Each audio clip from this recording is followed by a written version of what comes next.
আল্লাহর নবী সাল্লাল্লাহু আলাইহি সাল্লাম বলবেন আমিও পারবো না, আজকে আল্লাহ অনেক রেগে আছে, আমি পারবো না, তবে একটা পরামর্শ দিতে পারি, একটা সাজেশন দিতে পারি। আজকের দিনে এই কঠিন মুসিবতের কালে, এই কঠিন সময়ে কেউ আল্লাহর দরবারে দাঁড়িয়ে একটা টু শব্দ করার ক্ষমতা কারো নাই, একমাত্র আখিরি জামানার পয়গম্বর বিশ্বনবী মুহাম্মদুর রাসূলুল্লাহ ছাড়া।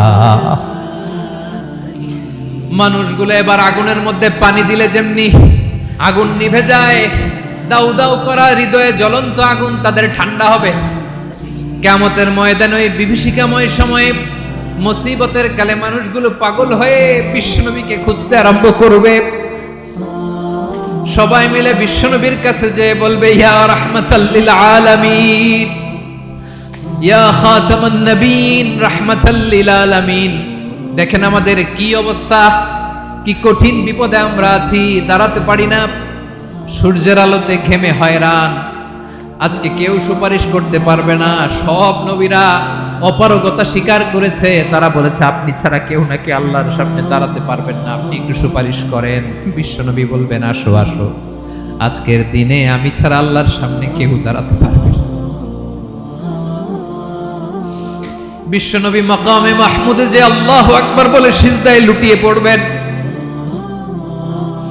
আল্লাহ রাব্বুল আলামিন বিশ্বনবীকে এমন কিছু চমৎকার শব্দ শিখাবেন, ওই শব্দগুলো দিয়ে আল্লাহর প্রশংসা করে বিশ্বনবী কাঁদতে আরম্ভ করবেন। বিশ্বনবী এমন ভাবে অজর দ্বারায় সিজদায় লুটিয়ে পড়ে কাঁদবেন, রব্বুল আলামিনের রহমতের দরিয়ায় জোশ লেগে যাবে। রব্বুল আলামিন এই দৃশ্য থেকে সহ্য করতে পারবেন না। রব্বুল আলামিন বলবেন, ইয়া মুহাম্মদ ইরফা রাসাক, ও নবী আপনি মাথা তোলেন, মাথা তোলেন, আপনার কান্না আমি সহ্য করতে পারি না। নবী আপনি মাথা তোলেন, সাল তুতা, আজকে আপনি যা চাবেন তাই দেব।